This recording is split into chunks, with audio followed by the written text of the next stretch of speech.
किन्हीं का प्रश्न है, अनन्यता कैसे प्राप्त हो?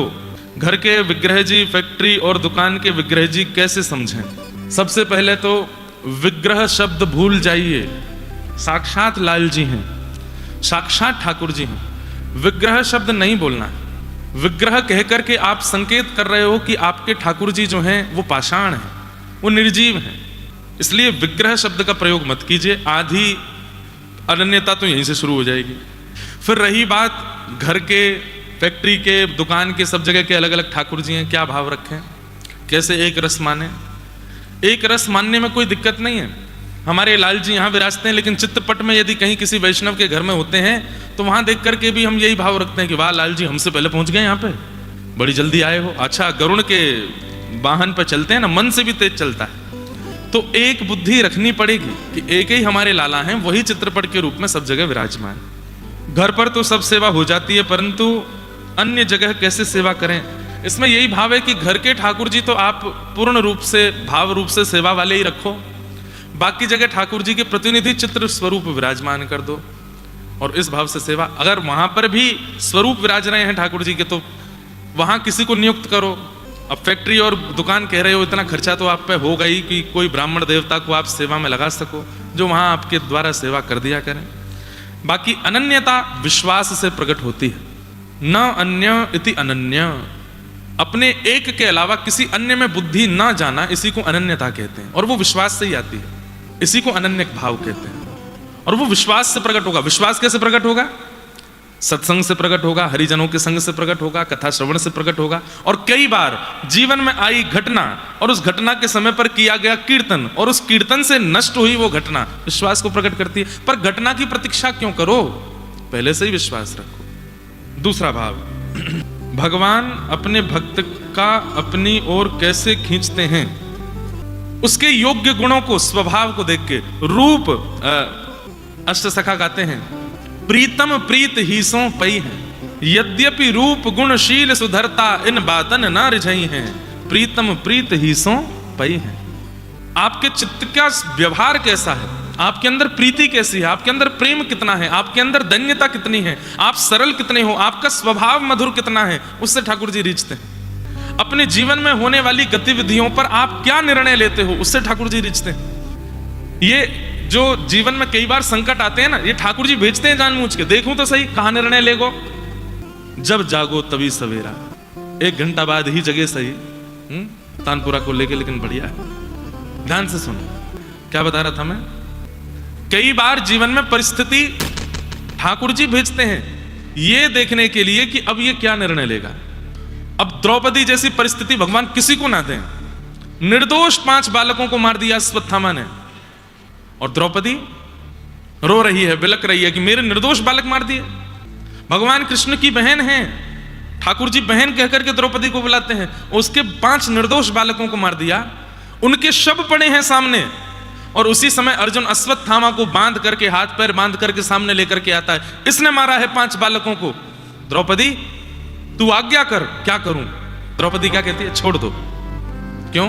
ये ब्राह्मण है, हम क्षत्रिय हैं। अरे जब घर में कोई घटना होती है या हमारी परिस्थिति में घटना, हम भूल जाते हैं सारे धर्म वेद शास्त्र गुरुजन सबको भूल जाते हैं। लेकिन द्रौपदी क्या कह रही है? 5 बालकों के शव पड़े हैं तब भी कह रही है कि इसको छोड़ दो। क्यों? ये ब्राह्मण है, हम क्षत्रिय हैं, ब्राह्मण को मारने का अधिकार नहीं। दूसरी बात, ये भी किसी माँ का बेटा है, और बेटे के मरने पर मां को कितनी वेदना होती है। अर्जुन, मैं उस वेदना से निकल रही हूं, मैं नहीं चाहती कि वो वेदना कोई और मां सहे। ये कोई पिक्चर की एक्ट्रेस नहीं बोल रही है, साक्षात प्रत्यक्ष महाभारत की द्रौपदी कह रही है। और भगवान खड़े खड़े सुन रहे हैं, बालकों के शव सामने पड़े हैं, और द्रौपदी कितनी न्याय की बात कर रही है कि ये भी एक, ठीक है अपराधी को दंड मिलना चाहिए, लेकिन आपका उसके प्रति रुझान और व्यवहार कैसा है, ठाकुर जी ये देखते हैं। ये भी किसी मां का बेटा है, मैं वो वेदना उस मां को नहीं देना चाहती जिस वेदना में मैं स्वयं हूं, इसलिए इसको मत मारो। अर्जुन, इसको मारने से मेरे 5 बालक जीवित तो होंगे नहीं, फिर मार करके क्या फायदा। और अंतिम बात बोल करके तो मानो द्रौपदी ने पूरी सभा को अपना लिया। क्या? ये ब्राह्मण है, एक मां का पुत्र है, आदि आदि ये सब बात एक तरफ। जिस गुरु ने तुमको धनुष बाण चलाना सिखाया, ये उनका बेटा है। गुरु के अनंत उपकार हैं हमारे ऊपर। जिन गुरु की कृपा से अर्जुन तुम गांडीव धनुष उठा पाते हो, प्रत्यंचा चढ़ा पाते हो, उन गुरु का ये पुत्र है। क्या गुरु ऋण से तुमको भय नहीं लगता? गुरु का कर्जा है हमारे ऊपर कि उन्होंने हमें इस योग्य बनाया। कम से कम उस कर्जे को ऐसे चुकाओ कि उनके पुत्र का सम्मान करो, उसको मारो मत। बाकी सब तो शांत खड़े हैं, लेकिन दूर खड़े श्याम सुंदर के नेत्रों से आंसू गिर रहे हैं। भगवान ने अपना नाम दे दिया द्रौपदी को, निरीक्ष कृष्णापकृतम गुरु सुतम। वहां वर्णन है, द्रौपदी ने गुरुपुत्र को देखा ना, कृष्णा अपने गुरुपुत्र को देख रही है। भगवान ने नाम रखा, मेरा नाम कृष्ण और द्रौपदी का नाम कृष्णा। इससे खिंचे चले आते हैं ठाकुर जी। आपका व्यवहार कैसा है, आपके विचार कैसे हैं, आपके निर्णय कैसे हैं। कई लोग निर्णय लेने में बहुत जल्दी और बहुत बेबाक होकर के कुछ भी कह देते हैं, निर्णय ले लेते हैं। ठाकुर जी विचलित हो जाते हैं, अपने सुख का विचार करके निर्णय ले लेते हैं, अपनों के सुख का विचार करके निर्णय ले लेते हैं। इन सब परिस्थितियों से ठाकुर जी खिंचते हैं। आपका व्यवहार, विचार, स्वभाव, इनको सुंदर बनाओ। लेकिन व्यवहार तो सुंदर बनाते नहीं, विचार सुंदर बनाते नहीं, मुंह पे लगाते रहते हैं कुछ ना कुछ। बाल सुंदर बनाओ, मुंह सुंदर बनाओ, आंखें ऐसी होनी चाहिए, नाक ऐसी होनी चाहिए। तो कैसे खिंचे चले आते हैं अपनी ओर, कैसे? बस इतना ही समझ लो, आगे का पता नहीं, समझ नहीं आया। हमारा आपसे एक प्रश्न है। आप बता रहे थे कि सूरदास महाराज नेत्र बंद करके ठाकुर जी की लीला का अनुभव करते थे, पर जब मैं अपने नेत्र बंद करता हूं तो वो कुछ दिखाई नहीं देता। क्या इससे यह भाव है कि ठाकुर जी मेरे चित्त में नहीं है? और अगर लीला का दर्शन करना है तो कैसे करें? पहली बात, हम नेत्र बंद करते हैं, उसके बाद हमें जो दिखता है वो हमारे मन की वास्तविक स्थिति है, वो हमारी एक्चुअल स्थिति है कि मन कैसा है। इसलिए एकांत में बैठ के कभी कभी देखा करो क्या दिख रहा है। दूसरी बात, आपने कहा क्या मेरे चित्त में भगवान नहीं? ना, भगवान स्वयं गीता में कहते हैं ईश्वरः सर्वभूतानां हृदये स अर्जुन तिष्ठति। मैं सबके हृदय में रहता हूं, तो फिर दिखते क्यों नहीं? सीधा सा अर्थ है कि भाई दर्पण लगा है, लेकिन दर्पण में आप जब खुद को देखने गए तो आप खुद को देख नहीं पा रहे हो। क्यों? क्योंकि दर्पण पर बहुत सारा मैल लगा है, धूल लगी है, छींटे लगे हैं, गोबर लगा है, ना जाने क्या क्या लगा। दर्पण तो है, लेकिन आप देख क्यों नहीं पा रहे हो? क्योंकि मलिन है। और उस दर्पण का चेतो दर्पण मार्जनम, अपने चित्त के दर्पण का मार्जन करो। मार्जन कैसे होता है? ये कथा ही मार्जन है। धीरे धीरे इससे मार्जन होता चला जाएगा। वो चित्त का दर्पण जब स्वच्छ हो जाएगा, स्पष्ट हो जाएगा, फिर उसमें जब देखोगे तो श्याम सुंदर दिखेंगे। सूरदास जी के चित्त का दर्पण पूर्ण स्वच्छ हो चुका है, तो बाहरी दृष्टि ना होते हुए भी उनको ठाकुर जी का अनुभव होता है। चित्त का दर्पण मैला है, इसलिए ठाकुर जी नहीं दिख रहे हैं। और वो कैसे दिखेगा? एक कथा आती है, समझाने का भाव है। एक गांव में कुआं था, नया कुआं बनवाया था गांव के लोगों ने। और नया कुआं बनवा करके उन सब लोगों ने योजना बनाई कि पहली बार इस कुएं का जल कोई संत पिएगा या फिर इस जल से कोई संत स्नान करेगा, उसके बाद हम गांव के लोग इसका प्रयोग करेंगे। एक महात्मा को बुलाया गया, महात्मा जी गए, बोले भैया कब जाना है कुएं में स्नान करने? बोले महाराज सब बढ़िया है, लेकिन हमारी कुएं में से दुर्गंध बहुत आ रही है, क्या करें? बोले अभी नया निकला है ना, थोड़ा उसका कम से कम 50-70 बाल्टी जल निकाल दो, उसके बाद स्वच्छ जल आ जाएगा। 50-70 बाल्टी जल निकाल दिया, फिर भी दुर्गंध नहीं गई। महात्मा के पास जाके बोले अब भी दुर्गंध नहीं जा रही। तो महात्मा बोले एक काम करो, तीर्थों का जल मंगाओ और तीर्थों का जल मंगा करके कुएं में डालो और एक दिन बाद फिर से जल निकालो, शायद स्वच्छ हो जाए। उसके बाद भी दुर्गंध नहीं गई। तीसरी योजना बनाई, उसमें चूना लगा दो, ये करो वो करो, जो जो योजना पानी को सुंदर स्वच्छ बनाने की सब कर ली। अंत में महात्मा बोले ये कुआं है कहाँ, मैं चलूं देखने? बोले चलो। महात्मा जब गए तो महात्मा गए तो थोड़ी पास आती दुर्गंध आ रही थी। भीतर झांक करके देखा तो उसमें 2 कुत्ते मरे पड़े थे। महात्मा बोले इनको क्यों नहीं निकाला तुमने? बोले आपने कहा ही नहीं कि इनको निकालो, आपने कहा जल निकालो, तीर्थों का जल डालो, इसमें ये कर दो, इसमें लिपाई पुताई करवा दो। अरे मूर्खों, पहले इनको तो निकालो। कहने का अभिप्राय समझे? हमारा मन कुआं है। हम संतों से प्रश्न करते हैं ठाकुर जी क्यों नहीं दिख रहे, अभी भी दुर्गंध क्यों आ रही है, अभी भी संसार की चीजें क्यों दिख रही है, नेत्र बंद करने पर हीरो हीरोइन ही क्यों दिखते हैं, ठाकुर जी क्यों नहीं दिख रहे हैं? तब कहा गया क्या कि अपने चित्त से खूब सारा त्याग करो, वस्तुओं का त्याग करो, विचारों का त्याग करो, गलत लोगों का त्याग करो। आपने कर दिया फिर भी दुर्गंध नहीं जा रही। तो हमने क्या कहा, बद्रीनाथ होके आओ, मुक्तिनाथ होके आओ, गंगा स्नान करके आओ, यमुना स्नान करके आओ, खूब सारे कथाओं का बढ़िया लेपन करो, शायद दुर्गंध नहीं आवे। सब करके देख लिया फिर भी दुर्गंध आ रही है। तब गुरुदेव ने चित्त में झांक के देखा तो अहमता और ममता, या फिर कहूं राग और द्वेष रूपी दो कुत्ते मरे पड़े थे भीतर। अरे इनको तो निकालो पहले, जब तक ये नहीं निकलेंगे कैसे मन में पवित्रता आवेगी। राग और द्वेष किसको कहते हैं? आपने मुझे माला पहना दी, अब आपसे बढ़िया कोई नहीं है, अब सब जगह मैं आपकी बड़ाई करता रहता हूं, अरे बहुत बढ़िया आदमी, अरे एक नंबर आदमी है, 4 आदमी, अरे उसने इतना गलत किया, अरे कुछ भी किया, वो बहुत बढ़िया आदमी, मुझे माला पहनाता है। ये राग है। और द्वेष, चाहे 1000 लोग उसकी प्रशंसा करते हैं पर मुझे तो उसमें अवगुण ही देखना है। नहीं नहीं, ये तो ऐसा है, ये तो अभी मुक्तिनाथ में कथा थी तो मैंने वहां 4 व्यवहारों के विषय में बात करी थी। हम मानवों के चित्त में 4 व्यवहार होते हैं, बहुत सुंदर भाव था। तो राग और द्वेष निकाल दिए तो क्या हो गया? पवित्रता हो गई। तो जैसे आप कह रहे हैं कि आपको नेत्र बंद करने पर ठाकुर जी नहीं दिखते हैं, इसका मतलब ठाकुर जी हैं नहीं, ऐसा नहीं है। ठाकुर जी तो हैं, पर ठाकुर जी के आगे बहुत कुछ रखा है जिसके कारण ठाकुर जी दिख नहीं रहे। उनका मार्जन करना प्रारंभ करो, दिख जाएंगे, अनुभव हो जाएगा। और आप यदि कहो कैसे करूं, क्या करूं, आपसे बढ़िया आप कौन हो ये कोई नहीं जानता। व्यक्ति कैसा है ये केवल 2 लोग जानते हैं, लिख लीजिएगा। व्यक्ति कैसा है ये 2 लोग जानते हैं, पहले भगवान, दूसरा वो खुद। एनिवर्सरी मना रहे हैं, कितने साल हो गए? 30 साल हो गए साथ में, नहीं जानती पत्नी आपको। 50 साल हो गए, नहीं जानता पति आपको। बहुत सारे रहस्य हैं जो व्यक्ति अपने अंदर रख करके चला जाता है संसार से, किसी को नहीं बता के जाता। इसलिए 2 ही लोग जानते हैं आपको, एक तो भगवान और एक आप खुद। आपको पता है कि आपके अंदर कितनी कमियां हैं, कितनी गलतियां हैं, कितनी गड़बड़ियां हैं, कितने बुरे व्यवहार हैं, सबकी लिस्ट बनाओ। उन सबके पीछे ठाकुर जी दबे हुए हैं। जैसे जैसे उनका मार्जन करते जाओगे, एक दिन सूरदास जी की तरह हमें भी ठाकुर जी का अनुभव हो जाएगा। अगर स्वप्न में दीक्षा मिल जाए 3-4 बार तो फिर क्या समझना चाहिए? भगवद आज्ञा है, स्वप्न को प्रत्यक्ष दीक्षा ले लो। गुरुदेव आजकल मुझे हर व्यक्ति में दोष दिखाई देने लग गए हैं, जानते हुए भी कि मुझ में दोष कम नहीं है, और इसी वजह से अपराध बनता है और भक्ति नष्ट हो जाती है। इसका उपाय क्या है? और मुझ पर जो भी कृपा होती है मैं उसका प्रचार कर देती हूं, जो कि बहुत गलत है। आप कथा में कहते भी हैं रस बताने से प्रेम घटता है, और प्रचार करने के बाद मुझे बुरा भी लगता है। यही सब कारण की वजह से भक्ति नष्ट हो रही है। गुरुदेव क्या करें? और किसी वैष्णव पर यदि कृपा होती है तो मन में ईर्ष्या का भाव आता है, इस बात से बहुत पीड़ा होती है। ये पत्र तो एक ने लिख के भेजा है, पर 90% लोग ऐसे ही हैं।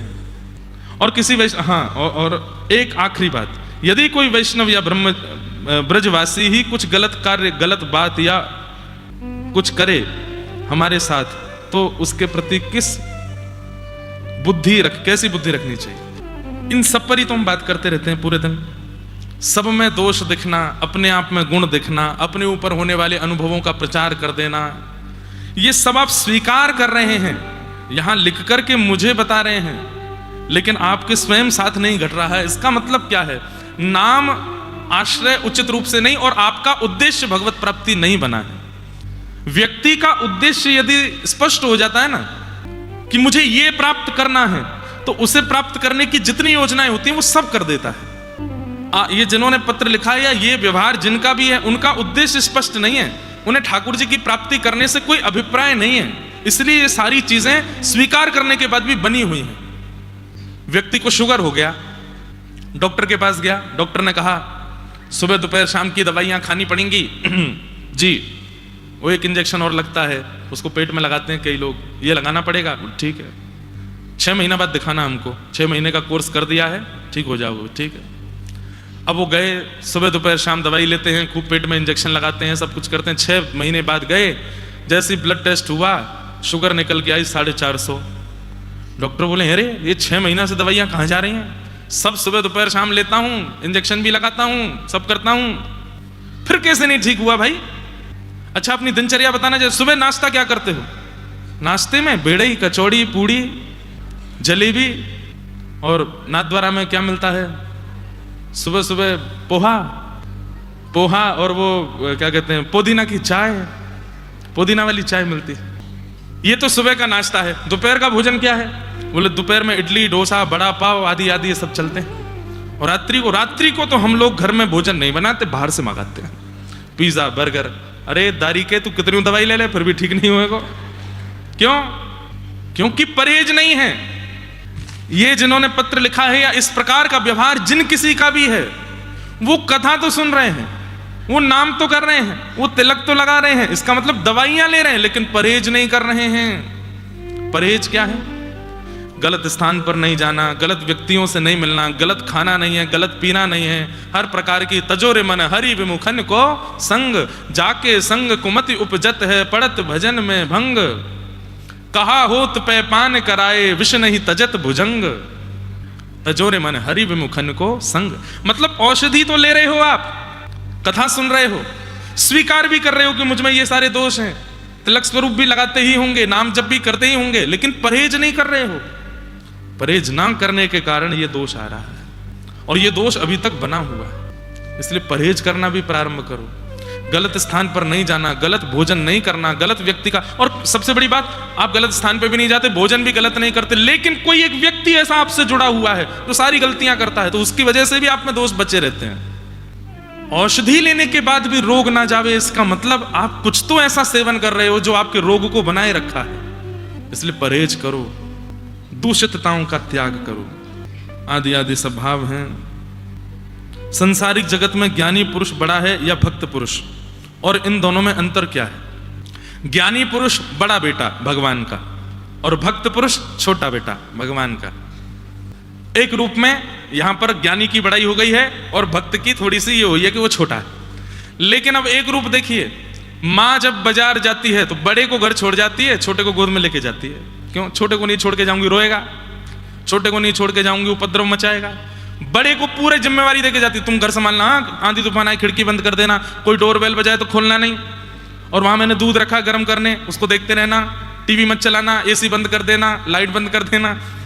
बड़ा जो है वो जिम्मेवार है, इसलिए जिम्मेदारियां उसको दी जाती हैं। ज्ञानी पुरुष जिम्मेदार व्यक्ति है। ठाकुर जी की ज्ञानी पुरुष के प्रति क्या दृष्टि रहती है? अपना कल्याण कर लेगा। क्यों? शास्त्र पढ़ता है, गुरुजनों के पास जाता है, ग्रंथों का अवलोकन करता है, अपना कल्याण कर लेगा। लेकिन कोई अगर भक्त पुरुष होता है, ज्यादा ज्ञानी नहीं है, केवल नाम जप करना जानता है, केवल परिक्रमा करना जानता है, केवल ठाकुर जी की सेवा करना जानता है, केवल कथाओं में जाके बैठना जानता है, इसके अलावा और कुछ उसके पास ज्ञान नहीं है, तो ठाकुर जी उसको गोद में उठाते हैं, बोले या को तो मुझे उद्धार करना पड़ेगा, ये अपने आप नहीं कर पाएगा, ये अपने आप नहीं कर पाएगा, इसको तो मुझे करना पड़ेगा। तो ज्ञानी भगवान का बड़ा पुत्र है और भक्त भगवान का छोटा पुत्र है। ज्ञानी भी भक्त होते हैं, पर कई होते हैं वो केवल भक्ति से काम और कुछ नहीं जानते। हम आप अधिकतर उसमें आते हैं भक्ति, लेकिन इससे ज्यादा फूलो मत, मेरा तो उद्धार भगवान करेंगे नहीं। फिर उस छोटे बालक की तरह सहज भी रहो, छोटे बालक की तरह सरल भी रहो। छोटा बालक कैसा होता है? बड़ा बालक रोए, बड़ा बालक यदि रोए घर का, टॉफी से नहीं मानता। क्यों रो रहे हो? क्या चाहिए? बाइक दिलाओ मुझको, बाइक दिलवा दी। अब रो रहा है, क्यों रो रहे हो? गाड़ी दिलाओ मुझको, गाड़ी दिलवा दी।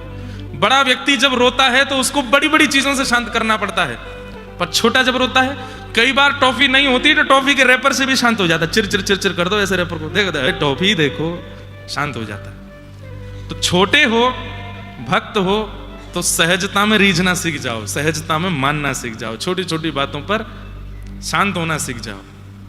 जिसके घर में मांसाहार भोजन किया जाता है, क्या वह तुलसी माला धारण कर सकते हैं? कर तो सकते हैं, पर थोड़ा ध्यान रखा जाए शुद्धि का।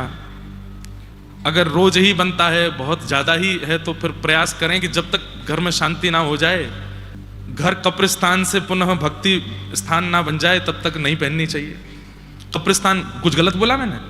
जहां पर मुर्दे गाड़े जाते हो उसको कब्रिस्तान कहते हैं। उससे भी बुरे वो घर जहां मुर्दे जला के खा जाए जाते हो, मरे हुओं को ही तो खाया जाता है। भक्ति की परिभाषा किसमें निहित होती है? विश्वास, भजन, पूजा पाठ, कर्तव्य प्रधानता। विश्वास, आपने जो बाकी के 3 लिखे हैं, भजन, पूजा पाठ और कर्तव्य प्रधानता, अगर विश्वास नहीं होगी तो ये 3 बनेंगे ही नहीं। विश्वास से ही इन तीनों की पूर्ति होगी। त्रेता युग से लेकर के कलयुग तक सिर्फ नारी को ही अपमानित शब्दों से संबोधित किया जाता है, जबकि उसकी जिम्मेदारी पुरुष ही होता है। ऐसा क्यों? ये संसार का दुर्भाग्य है, इससे ज्यादा हम कुछ नहीं कहेंगे। ये दुर्भाग्य है कि यहां सबसे सरल जिस पर टिप्पणी करना होता हो उस पर करते हैं, जबकि ये नहीं होना चाहिए। मैं तो अपनी कथाओं में खूब खुल के बोलता हूं कि भाई आप नाम जप करते हो, तिलक करते हो, सब करते हो, लेकिन गाली माताएं बहनों की दी जाती, कितनी गलत बात है। और इसी कारण से भगवत अनुभव अब के युग में हो नहीं पा रहा है। क्यों? क्योंकि हम नारियों का सम्मान नहीं करते, और स्पष्ट कहते हैं शास्त्रों में, यत्र नार्यस्तु पूज्यन्ते, जहां नारियों का सम्मान है वहीं देवता रमण करते हैं। नारियों का सम्मान करो, उनका अपमान मत कीजिए, उनको गलत शब्दों से मत बोलिए, और फिर भी करते हैं तो ये दुर्भाग्य है हमारा। इस दुर्भाग्य का दंड हमको भोगना पड़ेगा। वास्तव में आनंद क्या है? ठाकुर जी के उत्सव ही आनंद है, और भगवान के उत्सव कोई अलग नहीं है, उत्सव ठाकुर जी के ही स्वरूप हैं। उत्सव को यदि व्यवस्था मान करके करोगे तो उसमें विघ्न आएगा, उत्सव को कृष्ण मान करके करो, कभी विघ्न नहीं आएगा, कभी दिक्कत नहीं होगी। उत्सव में प्रयोग होने वाले पुष्प, उत्सव में प्रयोग होने वाली सामग्री, उत्सव में प्रयोग होने वाली व्यवस्था, सब कृष्ण है। ये मान करके जब आप उत्सव करोगे तो कोई आपदा आनी भी होगी तो टल जाएगी। उसको व्यवस्था मान करके और लोक रंजन की भावना से करोगे तो उसमें व्यवधान आएगा। कम शब्दों में बड़ी बात बोल करके हम निकल जा रहे हैं आगे, समझने वाले समझ जाइए। तो उत्सव को कृष्ण मानिए, उत्सव कृष्ण है, तभी वो आनंद देते हैं, तभी वो आनंद स्वरूप प्रदान करते हैं। पूरे ब्रजमंडल में आनंद हो रहा है, सब गा रहे हैं, नाच रहे हैं, आनंद मना रहे हैं। सात कुंभाम बराब्रतान, कितना सुंदर वर्णन यहां पर कर रहे हैं। नंद जी के लाला भयो है, और नंद जी के लाला भयो है, ये खबर जब पूरे ब्रजमंडल में फैली है तो सब आनंद में भर गए। एक नंद बाबा को ढाणी को है, ब्रज को एक भाव सुना, मैं बहुत दिन हो गए सुनाया नहीं, पूज्य गुरुदेव भगवान अपनी कथा में सुनाते हैं। नंद बाबा के यहाँ सब आनंद में भरे भरे हैं, सब उत्सव मना रहे हैं। ब्रजवासी एक दूसरे पर चढ़ चढ़ करके नाच रहे हैं, गा रहे हैं, उत्सव मना रहे हैं। कहीं दही छिड़की जा रही है, मक्खन छिड़को। अच्छा एक बात, दधी कांदा क्यों करते हैं? मैं इस बात का वैसे कई कथाओं में उल्लेख बता चुका हूं कि भाई ये इंस्टेंट उत्सव है, प्री प्रिपेयर्ड उत्सव नहीं है। प्री प्रिपेयर्ड उत्सव जब होते हैं तो उसमें व्यवस्थाएं सामग्रियों की कर ली जाती हैं, ये लुटाएंगे, ये करेंगे, ऐसे करेंगे। लेकिन इंस्टेंट उत्सव, जैसे ही पता चली नंद जी के लाला भयो है तो ब्रजवासियों के पास सबसे महंगी वस्तु क्या है? दूध, घी, दही, मक्खन। गोकुल में यही है सबके घरों में। तो लेकर के क्या करें? अत्यंत मूल्यवान दही आदि रत्नों को ही उड़ा रहे हैं, एक दूसरे पर डाल रहे हैं। बधाई दे, जैसे आजकल लोग 500 की नोट उछाल देते हैं, ज्यादा खुश हो जाते हैं। बेटा घोड़ी पर बैठ गया तो पिताजी रहेंगे 500 की नोट नहीं दिखाते हैं उसके ऊपर और उड़ाते हैं। सब लोग और वाह वाह वाह, देखो 500 की नोट उछाल रहे हैं। अब उस समय पर सबसे बड़ा धन ही गौधन था। जब पता चली नंद जी के लाला भयो है तो ब्रजवासी अपने घर घर से लेकर के आए हैं और सब सामग्री एक दूसरे पर लुटा रहे हैं।